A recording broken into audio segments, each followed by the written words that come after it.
नमस्कार विद्यार्थी मित्रांनो, स्टडी फ्लो अपडेट्समध्ये आपलं पुन्हा एकदा सर्वांचं स्वागत आहे. तर मित्रांनो, union public service commission means UPSC अंतर्गत NDA national defence academy and naval academy examination 2026साठी जे ॲप्लिकेशन आहे, जे ऑफिशियल PDF आहे ते आलेलं आहे. काय इन्फॉर्मेशन आहे, एलिजिबिलिटी काय आहे, शॉर्टमध्ये आपण पाहूया. व्हिडिओ एंडपर्यंत पहा. नवीन असाल चॅनलवर सबस्क्राईब नक्कीच करा. मित्रांनो, यांचं जे ऑफिशियल PDF आहे ते 107 पेजेसचं आहे. जर आपण इक्विलंट याच्या पाहिलं तर CDSची सुद्धा भरती निघालेली आहे.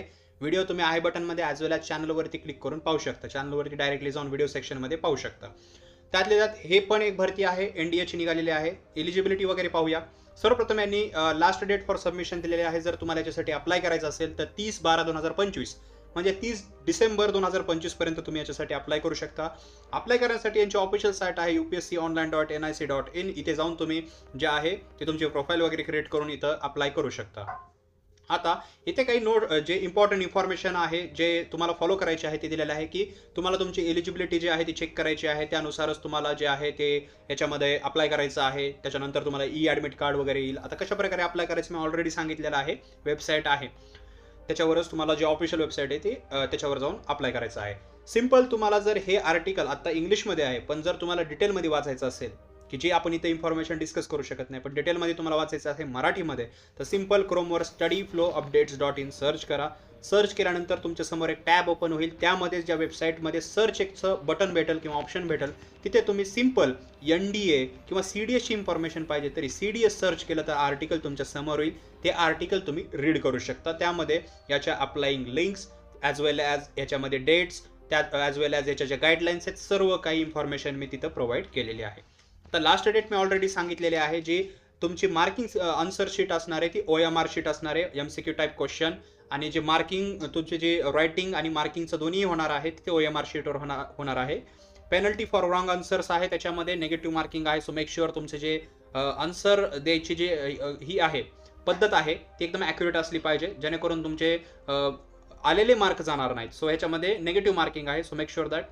Online question paper representation portal यांनी दिलेलं आहे. त्याचं सुद्धा वेबसाईटची लिंक मी ऑफिशियली जे आर्टिकल आहे त्यातच देईल. हेल्प डेस्कचा नंबर दिलेला आहे आणि बऱ्याच गाईडलाईन दिल्या, जसं की फोन नंबर बॅन आहे, तुम्ही कोणत्या मॅलिशियस प्रॅक्टिस केल्यानंतर तुम्ही याच्यातून डिस्क्वालिफाय होताल, हे सर्व इन्फॉर्मेशन दिलेली आहे. आता याच्यामध्ये सर्व्हिसेस पाहूया. अकॅडमी पाहू शकता, NDA आणि नॅव्हल अकॅडमी जे आहे 10+2 कॅडेट्स एंट्री स्कीम आहे ही. याच्यामध्ये सर्व्हिसेस पाहू शकता. आर्मी, नेव्ही, एअरफोर्समध्ये flying, ground duties, non tech आणि याच्यामध्ये वॅकन्सीज पाहू शकता. टोटल 394 वॅकन्सीज आहेत. मेल आणि फिमेलसाठी किती वॅकन्सीज आहेत स्क्रीनवर पाहू शकता. ऑल एक्झिक्युटिव्ह ब्रांच, इथे तुम्ही सर्व ज्या वॅकन्सीज आहेत त्या पाहू शकता. म्हणजे ह्या वॅकन्सीज भरल्या जाणार आहेत, यानुसार तुम्हाला जे आहे अप्लाय करायचं आहे. आता तुमचे एक्झामिनेशन कुठं होईल, ते एक्झामिनेशनचे सेंटर दिलेले आहेत. टोटल 81 एक्झामिनेशन सेंटर्स आहेत. त्याच्यामध्ये छत्रपती संभाजीनगर, नाशिक, मुंबई, ठाणे, महाराष्ट्रामधले जे ठिकाण आहेत तेही आहेत, महाराष्ट्राच्या बाहेरचे जे ठिकाण आहेत तेही आहेत. याच्यापैकी जेही तुम्ही प्रिफरन्स देताल तुमची एक्झाम इथं होईल. आता याच्यामध्ये जर आपण अजून इन्फॉर्मेशन पाहिली तर ह्याच्यामध्ये तुमची नॅशनॅलिटी इंडियन पाहिजे. जरी नेपाळ असेल तरी चालतं किंवा मायग्रेटेड पर्सन असाल तरी चालतं. आपण ऑल ओव्हर सगळे इंडियन्स आहोत. इझिली आपण याच्यासाठी अप्लाय करू शकता. पण एज लिमिट सगळ्यात मॅटर करते. एज लिमिट काय पाहिजे? Only unmarried male female. इथेच विषय बऱ्याच जणांचा म्हणजे जो आहे तो संपू शकतो, कारण बरेच जण जे आहेत याच्यामध्ये मॅरिड पण अप्लाय करायचं बघतील पण ते डिस्क्वालिफाय होतील सरळ सरळ. इथं अनमॅरिड पाहिजेत only, male and female. Candidates born not earlier than 1 जुलै 2007च्या आधीचा जन्म नसावा आणि 1 जुलै 2010च्या नंतरचा जन्म नसावा. याच्या म्हणजे हे जे आहे हे म्हणजे ह्याच्यामध्ये जे आहे ते एलिजिबिलिटी दिलेली आहे. एज एलिजिबिलिटी पाहू शकता. तुमचा जन्म 1 जुलै 2007च्या आधीचा आणि 1 जुलै 2010च्या नंतरचा नसावा. सो स्ट्रिक्ट आहे, त्यानुसार तुम्ही बघा. आता याच्यामध्ये एलिजिबिलिटी जे एज्युकेशन क्वालिफिकेशन आहे ते पाहूया. ठीक आहे, तुम्ही अनमॅरिड आहात, ठीक आहे, तुमचं एज बी बसतं, पण आता क्वालिफिकेशन काय?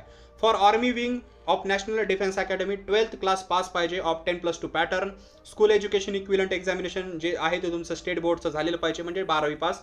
आणि जे एअरफोर्स आहे आणि नॅव्हल विंग्स आहेत नॅशनल डिफेन्स अकॅडमीचे फॉर 10+2 कॅडेट एंट्री स्कीम, याच्यासाठी 12th pass with physics, chemistry and mathematics of 10+2 pattern of school education. 12वी पासआउट असले पाहिजेत विथ केमिस्ट्री, मॅथ्स, हे फिजिक्स हे विषय तुमचे असले पाहिजेत. त्यामध्ये तुम्ही याच्यासाठी इझिली एलिजिबल होता. तुम्ही जे आहे याच्यासाठी फॉर्म भरू शकता. जे कॅन्डिडेट्स 11th मध्ये अपेअर होत आहेत त्याच्यासाठी ही एक्झाम नाही आहे, ते एलिजिबल नाही आहेत. सो मेक शुअर तुमची 12th पासआउट असणे गरजेचे आहे. इथे अजून एक नोट दिलेली आहे, those students who have yet to qualify in 12th class or equivalent examination are allowed to appear in examination. म्हणजे ज्या विद्यार्थ्यांची आता 12वीची एक्झाम्स वगैरे होणार आहेत बोर्डाच्या, तर ते याच्यासाठी एक्झाम देऊ शकतात. पण जे 11वीमध्ये जात आहेत त्यांच्यासाठी एक्झाम नाही आहे, ते एलिजिबल नाही आहेत. Candidates who are debarred by the ministry of defence. म्हणजे जर तुम्हाला डिबार्ड केलं असेल, ऑलरेडी काही काही जण वयाच्या 18ला आर्मीमध्ये लागतात, तिथून जर डिबार्ड वगैरे असाल किंवा एखाद्या पदावरून तुम्हाला दूर केलेला असेल तर तुम्ही याच्यासाठी नाही आहेत, म्हणजे एलिजिबल होत नाहीत. Those candidates who have failed CPSS PABT, जे सिलेक्शन प्रोसिजरचे हे आहेत, CPSS वगैरे, ते सुद्धा एलिजिबल नाही आहेत. पण ते अर्लियर एलिजिबल नव्हते, पण आता ते एलिजिबल आहेत. जर तुम्ही CPSS PABT हे जर तुम्ही डिस्क्वालिफाय असाल पहिले केलेलं, तर आता तुम्ही एलिजिबल आहात. अर्लियर हे याच्यासाठी एलिजिबिलिटी धरली जात नव्हती.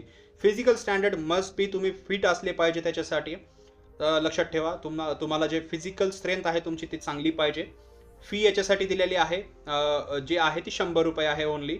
आणि तुम्हाला ऑनलाईन एक्झामिनेशन आहे, ही ऑनलाईन फॉर्म भरायचा आहे, ऑनलाईनच फी पे करायची आहे आणि अशा प्रकारे फॉर्म भरू शकता. आता कशा प्रकारे अप्लाय करायचं आहे, टोटल याच्यामध्ये अजून इन्फॉर्मेशन, जसं की एक्झामिनेशन कशा प्रकारे होते, सिलेबस काय त्याचा, कोणकोणते विषय तुम्हाला याच्यामध्ये शिकवले जातात, हे सर्व इन्फॉर्मेशन. आता 107 pages, already video 6 minute cross झालेला आहे. आपण सर्व इन्फॉर्मेशन इथं डिस्कस करू शकत नाही, पण सर्व जर तुम्हाला वाचायचं असेल तर सिम्पल studyflowupdates.in ला व्हिजिट करा आणि तिथे या जे NDA आहे एवढं सर्च केल्यानंतर याची पोस्ट तुमच्या समोर ओपन होईल, तिथे तुम्ही रीड करू शकता. सो मित्रांनो, काय प्रश्न असतील कॉमेंट सेक्शनमध्ये विचारा. व्हिडिओ आवडला असेल तर लाईक करा, इतरांबरोबर शेअर करा. मित्रांनो, हा व्हिडिओ पाहिल्याबद्दल धन्यवाद.